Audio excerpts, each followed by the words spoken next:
Welcome to our channel GS study guide. Vote শেষ এবং ভোটের পরে পরেই একটি আইসিডিএসের জন্য বিগ ব্রেকিং যে আসতে চলেছে সেটি কিন্তু আমি তোমাদেরকে আগেই বলে দিয়েছিলাম। 13,225টি শূন্যপদের জন্য কিন্তু ফর্ম ফিল আপ অলরেডি শুরু হয়ে যেতে চলেছে খুব অল্প দিনের মধ্যেই।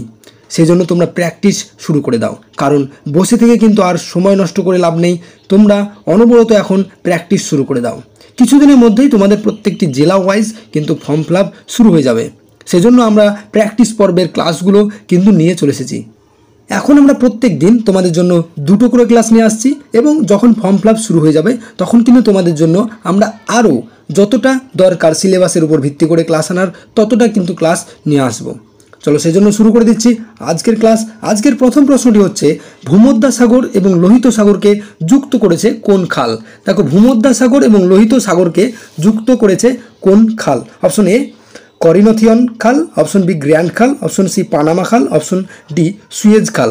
দেখো, ভূমধ্যসাগর এবং লোহিত সাগরকে কিন্তু যুক্ত করেছে সুয়েজ খাল। অপশন ডি হয়ে যাচ্ছে সঠিক উত্তর, সুয়েজ খাল। আজকের প্রত্যেকটি প্রশ্নই কিন্তু তোমাদের জন্য খুবই গুরুত্বপূর্ণ রয়েছে এবং প্রত্যেকটি প্রশ্নই কিন্তু তোমাদের সিলেবাস ভিত্তিক রয়েছে। ঠিক আছে, আলমাত্তি বাঁধ কোথায় অবস্থিত? Option A Himachal Pradesh, option B Uttarakhand, option C Karnataka, option D Tamil Nadu. Almatti বাঁধ কোথায় অবস্থিত? সঠিক উত্তর হয়ে যাবে অপশন সি, কর্ণাটকে কিন্তু আলমাত্তি বাঁধ অবস্থিত। ঠিক আছে, কর্ণাটকে কিন্তু আলমাত্তি বাঁধ অবস্থিত। নেক্সট প্রশ্ন 3 নম্বর রয়েছে, হাম্পি কোন নদীর তীরে অবস্থিত? হাম্পি কোন নদীর তীরে অবস্থিত? Option A Krishna, option B Kaveri, option C Tungabhadra, option D Godavari. সঠিক উত্তর কী হয়ে যাবে? সঠিক উত্তর হবে অপশন সি, তুঙ্গভদ্রা। তুঙ্গভদ্রা নদীর তীরে কিন্তু হাম্পি অবস্থিত। ঠিক আছে, আজকের প্রত্যেকটি প্রশ্নই তোমাদের জন্য খুবই গুরুত্বপূর্ণ রয়েছে এবং এই প্রশ্নগুলো থেকে তোমরা কতগুলো অ্যান্সার করতে পারছো তা অবশ্যই আমাদেরকে কমেন্ট করে জানাও যে তোমরা এতগুলো প্রশ্নের উত্তর সঠিক দিতে পেরেছো। ঠিক আছে, দেখে নাও 4 নম্বর প্রশ্নটি কী রয়েছে, নিম্নলিখিত কোনটি খারিফ শস্য নয়? নিম্নলিখিত কোনটি খারিফ শস্য নয়? অপশন এ চাল, অপশন বি ভুট্টা, অপশন সি তুলা, অপশন ডি জব। সঠিক উত্তর কী হয়ে যাবে? দেখো, সঠিক উত্তর হয়ে যাবে জব।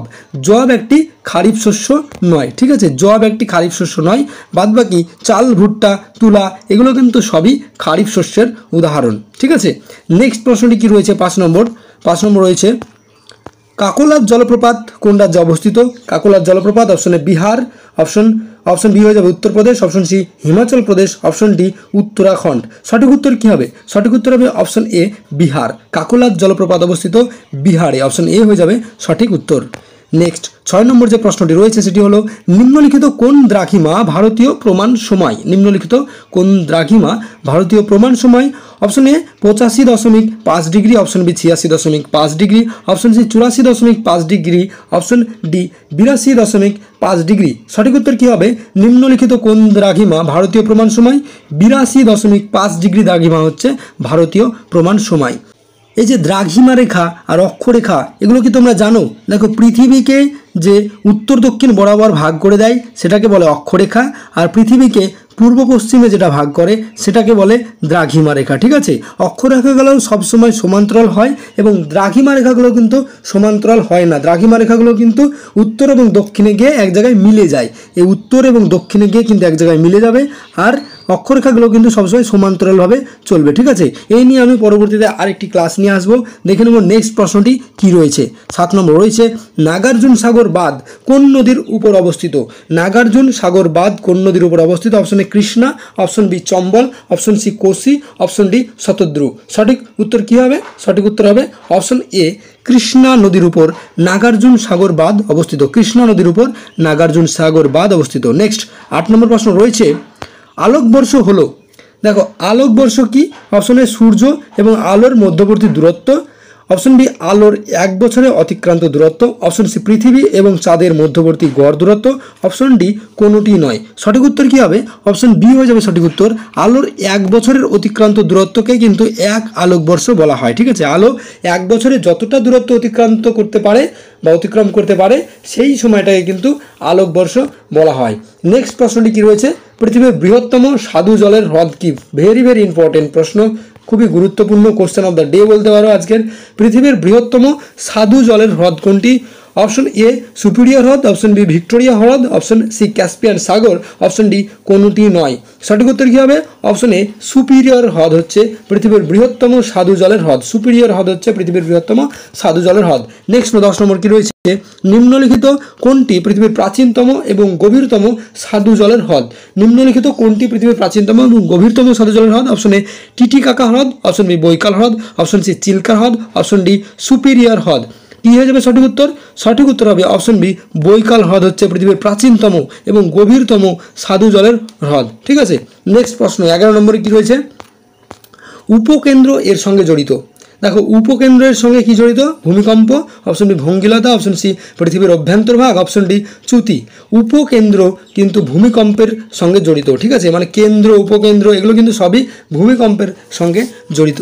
নেক্সট প্রশ্নে কি রয়েছে? পৃথিবীর আকৃতি বৃত্তাকার হলেও কোথাও কোথাও চ্যাপ্টা, এই চ্যাপ্টা অঞ্চল হলো পৃথিবীর আকৃতি বৃত্তাকার, অবশ্য বৃত্তাকার, কিন্তু কোথাও কোথাও চ্যাপ্টা। এই চ্যাপ্টা অঞ্চলকে কি বলা হয়? অপশন এ বিষুব অঞ্চল, অপশন বি ক্রান্তীয় অঞ্চল, অপশন সি 66.1 ডিগ্রি উত্তর বা দক্ষিণ অঞ্চল, অপশন ডি মেরু অঞ্চল। সঠিক উত্তর কী হবে? মেরু অঞ্চল। পৃথিবীর উত্তর দক্ষিণের চ্যাপ্টা অংশটিকে কিন্তু মেরু অঞ্চল বলা হয়। ঠিক আছে, নেক্সট প্রশ্নটি কি রয়েছে 13 নম্বরে? পৃথিবীর কোন অঞ্চলে সর্বাধিক বৃষ্টিপাত হয়? কোন অঞ্চলে সর্বাধিক বৃষ্টিপাত হয়? অপশন এ ভূমধ্যসাগরীয় অঞ্চল, অপশন বি নাতিশীতোষ্ণ অঞ্চল, অপশন সি নিরক্ষীয় অঞ্চল, অপশন ডি ক্রান্তীয় পার্বত্য অঞ্চল। সঠিক উত্তর কী হবে? অপশন সি নিরক্ষীয় অঞ্চলে কিন্তু সর্বাধিক বৃষ্টিপাত হয়। অপশন সি হয়ে যাবে সঠিক উত্তর। নেক্সট প্রশ্ন কী রয়েছে 14 নম্বরে দেখব। 14 নম্বর রয়েছে কোন রাজ্যের মধ্য দিয়ে 44টি পশ্চিমী বাহিনী এবং পূর্ব বাহিনী নদী প্রবাহিত হয়েছে এবং সেটি নদী এবং উপহ্রদের দেশ হিসাবেও খ্যাত? দেখো খুবই গুরুত্বপূর্ণ কিন্তু প্রশ্নটি রয়েছে। কোন রাজ্যের মধ্য দিয়ে 44টি পশ্চিমী বাহিনী এবং পূর্ব বাহিনী নদী প্রবাহিত হয়েছে? এটা একটা প্রশ্ন হয়ে যেতে পারে। অন্য প্রশ্ন হতে পারে সেটি নদী এবং উপহ্রদের দেশ, মানে কোনটি নদী এবং উপহ্রদের দেশ নামে পরিচিত? Option A Karnataka, option B Haryana, option C Arunachal Pradesh, option D Kerala. সঠিক উত্তর কী হবে? সঠিক উত্তর হয়ে যাবে অপশন ডি কেরল। কেরলের মধ্য দিয়ে 44টি পশ্চিমা বাহিনী এবং পূর্ব বাহিনী নদী প্রবাহিত হয়েছে এবং সেটিকে উপহ্রদের বা নদীর দেশ হিসাবেও কিন্তু পরিচিত করা হয়। অপশন ডি হয়ে যাবে কেরল। ঠিক আছে, নেক্সট 15 নম্বর কি রয়েছে? আন্নামালাই বন্যপ্রাণী অভয়ারণ্য কোথায় অবস্থিত? আন্নামালাই বন্যপ্রাণী অভয়ারণ্য কোথায় অবস্থিত? Option A Tamil Nadu, option B Madhya Pradesh, option C Karnataka, option D Andhra Pradesh. সঠিক উত্তর কী হবে? সঠিক উত্তর হয়ে যাবে অপশন এ তামিলনাড়ুতে আন্নামালাই বন্যপ্রাণী অভয়ারণ্য অবস্থিত। অপশন এ হয়ে যাবে সঠিক উত্তর তামিলনাড়ু। ঠিক আছে, নেক্সট প্রশ্ন কী রয়েছে দেখে নেব। 16 নম্বরে কোন নদীর তীরে নিউ ইয়র্ক অবস্থিত? নিউ ইয়র্ক কোথায় অবস্থিত? Option A Colorado, option B Hudson, option C Mississippi, option D Amazon. তোমরা হয়তো অনেকেই উত্তরটি দিতে পারবে। কোন নদীর তীরে নিউ ইয়র্ক অবস্থিত? অপশন বি হাডসন নদীর তীরে নিউ ইয়র্ক অবস্থিত। নেক্সট প্রশ্নটি 17 নম্বরে কী রয়েছে? এন্নর বন্দর কোথায় অবস্থিত? এন্নর বন্দর option A Tamil Nadu, option B Karnataka, option C Kerala, option D Andhra Pradesh. Ennore বন্দর কিন্তু অবস্থিত অপশন এ তামিলনাড়ুতে কিন্তু এন্নর বন্দর অবস্থিত। ঠিক আছে, নেক্সট প্রশ্নটি কী রয়েছে দেখে নাও। নেক্সট প্রশ্নটি রয়েছে ডাউন্স এক ধরনের নাতিশীতোষ্ণ তৃণভূমি যা দেখা যায় অপশন এ অস্ট্রেলিয়ায়, অপশন বি নিউজিল্যান্ডে, অপশন সি জাপানে, অপশন ডি আমেরিকায়। ডাউন্স এক ধরনের নাতিশীতোষ্ণ তৃণভূমি যেটি দেখা যায়। সঠিক উত্তর কী হয়ে যাবে? সঠিক উত্তর হবে অপশন এ অস্ট্রেলিয়ায় দেখা যায় ডাউন্স। এই নাতিশীতোষ্ণ তৃণভূমিটি অস্ট্রেলিয়ায় দেখা যায়। তোমাদের যদি নিজস্ব কোনো প্রশ্ন অজানা থেকে থাকে তাহলে অবশ্যই আমাকে কমেন্ট করে জানাও, আমি প্রশ্নের উত্তর দেওয়ার চেষ্টা করব। নেক্সট প্রশ্নটি কী রয়েছে 19 নম্বরে দেখে নাও। ভারতে হিমালয়ের সবচেয়ে গুরুত্বপূর্ণ ভৌগোলিক অবদান কী? খুবই গুরুত্বপূর্ণ কিন্তু প্রশ্নটি রয়েছে।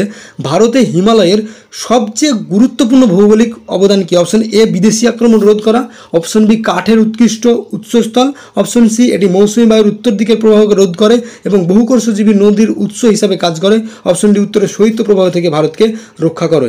দেখো ভারতে হিমালয়ের সবচেয়ে যদি গুরুত্বপূর্ণ ভৌগোলিক অবদান সবচেয়ে বলেছে কিন্তু, ঠিক আছে, এগুলো যতগুলো রয়েছে সবগুলোই কিন্তু ভৌগোলিক অবদান, কিন্তু এখানে সবচেয়ে যদি গুরুত্বপূর্ণ হয় তাহলে সেটা অবশ্যই হবে অপশন ডি উত্তরের শৈত্য প্রবাহ থেকে ভারতকে রক্ষা করা। কারণ উত্তরে যে শৈত্য প্রবাহ সেটা যেন ভারতের মধ্যে প্রবেশ না করে, সেই জন্য হিমালয় পর্বত কিন্তু গুরুত্বপূর্ণ অবদান রেখেছে। ঠিক আছে, নেক্সট প্রশ্নটি 20 নম্বরে কি রয়েছে দেখে নেব। 20 নম্বর রয়েছে পৃথিবীর মেরু ব্যাসার্ধ নিরক্ষীয় ব্যাসার্ধের তুলনায় কত ছোট? খুবই গুরুত্বপূর্ণ একটি প্রশ্ন। পৃথিবীর মেরু ব্যাসার্ধ নিরক্ষীয় ব্যাসার্ধের তুলনায় এই যে মেরু ব্যাস, এই নিরক্ষীয় ব্যাস, এটা হচ্ছে নিরক্ষীয় ব্যাস আর এটাকে বলছে মেরু ব্যাস। এই নিরক্ষীয় ব্যাসার্ধ মেরু ব্যাসার্ধের তুলনায় কত ছোট?